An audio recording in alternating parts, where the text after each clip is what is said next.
All right, welcome back to the program. I'm going to get right to my guest, but I want to introduce him real quick. I brought him on to talk about the second assassination attempt of former President Donald Trump. And once I give you some of his street cred, if you will, you'll understand why. I've had him on my podcast several times. Dr. Curry Myers, he has a PhD, MBA, and an MBA. He's a faculty member at Benedictine College, the criminology department.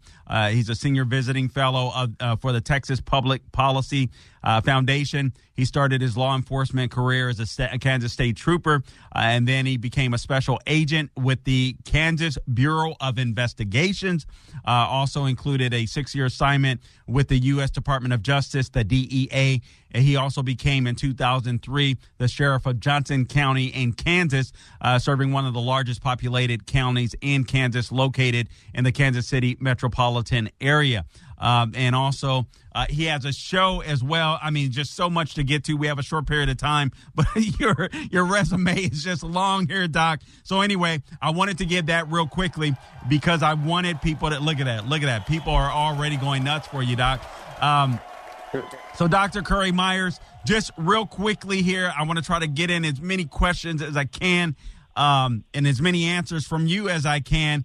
Give us understanding the depth of, you've covered situations like this where a president may have been in town in your vicinity. You've worked for the Kansas, Bureau of Investigations. You've worked as sheriff, so you understand that there's got to be some. They've got to work together in areas like this. Give us your take on this second assassination attempt of Trump, and now knowing that the Secret Service hadn't covered the vicinity like they should have. Crazy. It is crazy. A pleasure to be on the show. Thanks so much for having me. The takeaway I have is that the United States Secret Service that I used to work with many times is formerly one of the finest law enforcement agencies in the world. And they really understood the importance of force protection, crime prevention through environmental design, and threat assessments. In fact, they wrote the book. In my opinion, they were one of the leading federal agencies in writing the book on those principles as well in the 1980s. And we're seeing today a manifestation of them not doing any of those things, which is absolutely mind-boggling to me. And it concerns me because I have a great affection for the organization. But this is a serious leadership problem that we have in the Secret Service. It's been a lack of leadership, and it's been that way for probably the last half decade or so, similar to some of the situations that we've had with the FBI, that we've kind of lost control, and they're not operating as the once great agency that they were at one time. Okay, so again, I'm speaking to Dr. Curry Myers. The Secret Service admitted to not searching the perimeter of the golf course.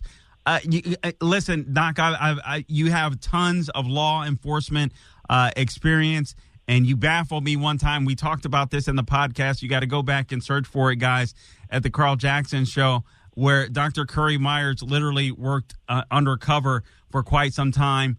Just insane. I can't even fathom that, and it always amazes me just thinking about it.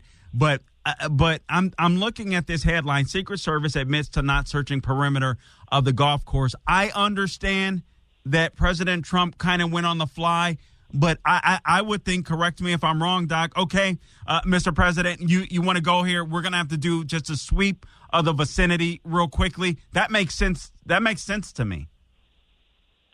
Well, I don't buy the fact that the presidents of the United States and former presidents and people running the office are constantly operating on the fly. The Secret Service works for the president of the United States or the protectees that they're assigned to. It's not the opposite.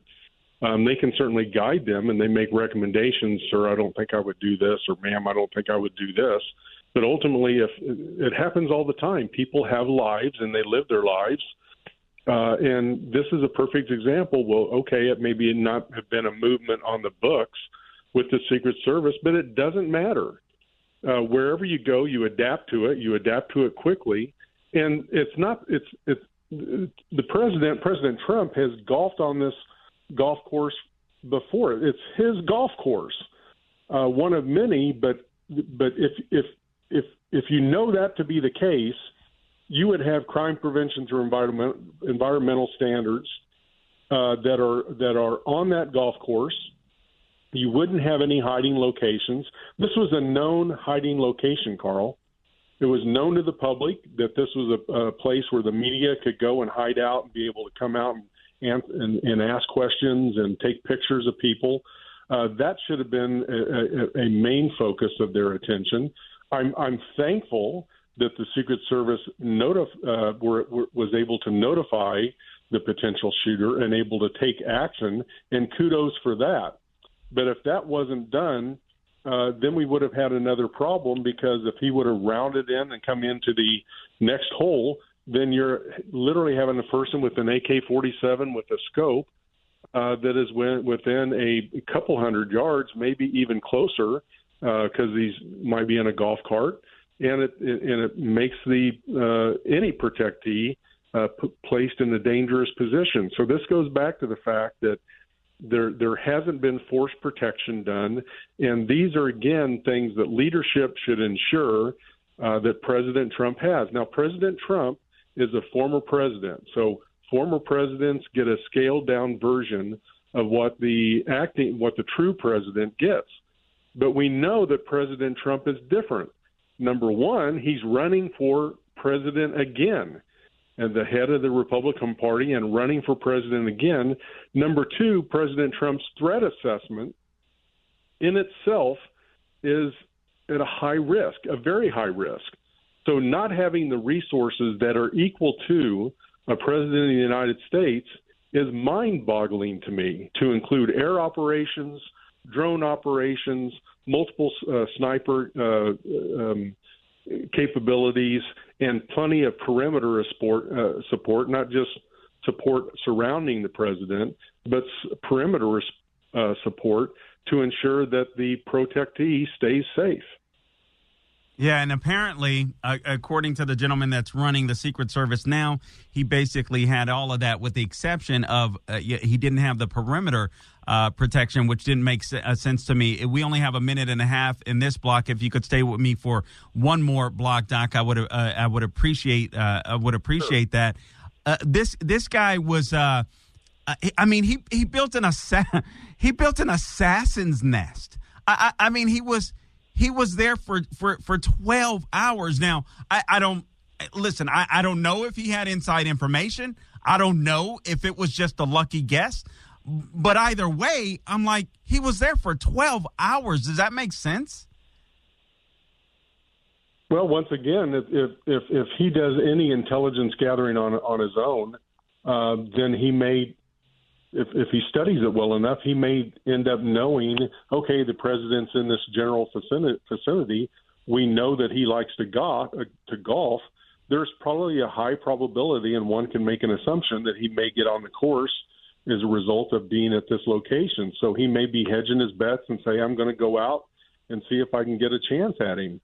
So that's probably the reason he was there for at least 12 hours, but he wanted to in bed early enough in the morning where he could get there, get everything situated to your point, be able to develop a sniper nest around him, and be able to then be patient and wait. And this person has a background. Again, he spent time overseas in Ukraine trying to recruit people to go fight on their behalf. Hey, Doc, so hold it there because we're almost done with this block. We only have about 10 seconds left. So hold your thought there. I'll be back more with Dr. Curry Myers, America's criminologist, talking about the second assassination attempt on Trump when we get back. Hey, Carl Jackson here. You've asked, and MyPillow has listened. They're finally bringing you the most requested offer ever. Right now, you can get the queen-size premium MyPillow for just $19.98. MyPillow is made with a patented adjustable feel. It adjusts to your exact individual needs, regardless of your sleep position. It helps to keep your neck aligned, and it holds its shape all night long so you get the best sleep of your life.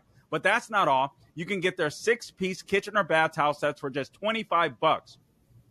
the brand new mattress topper for as low as $69.98, and their famous MyPillow bed sheets for as low as $25, and so much more. Go to MyPillow.com or give them a call at 800-858-0263. Use the promo code Carl, that's CARL, I don't spell it like the communists, to get huge discounts on all MyPillow products, including the premium queen-size MyPillow for just $19.98. That's the lowest price ever. Don't delay. Order today. Use promo code Carl at checkout.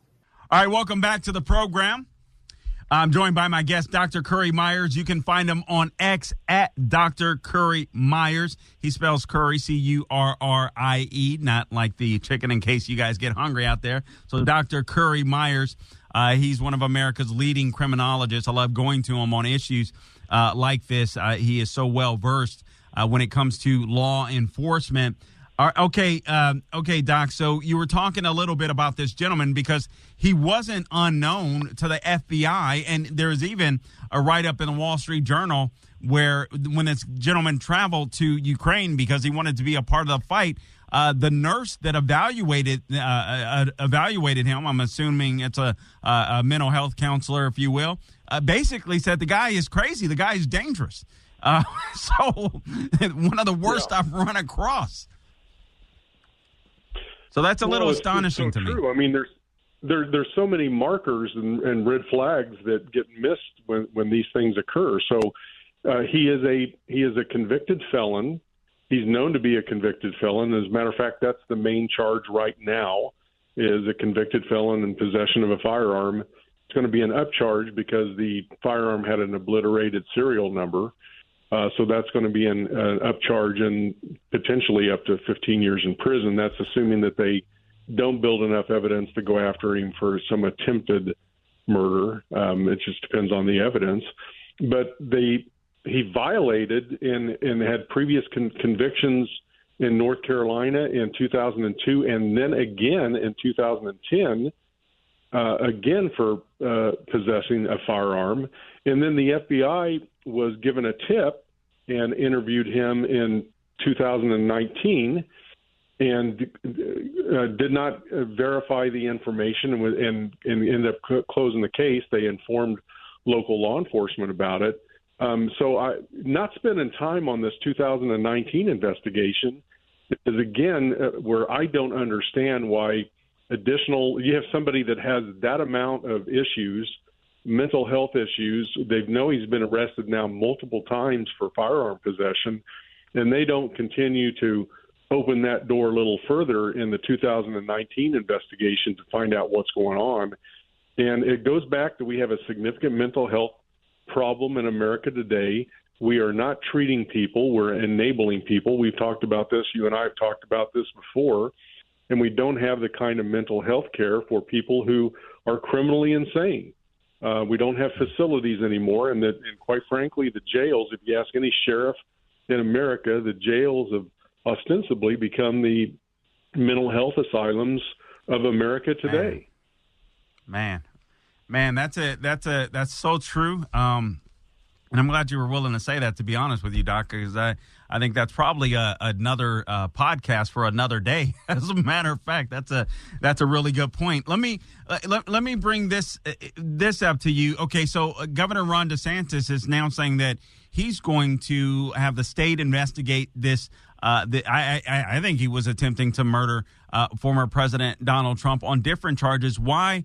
And we just have a few minutes left, so I want to get in a few more questions here. But why would they go with the firearms charge as opposed to upgrading now, or maybe even to something like attempted murder? Is it just because they don't feel like they have evidence?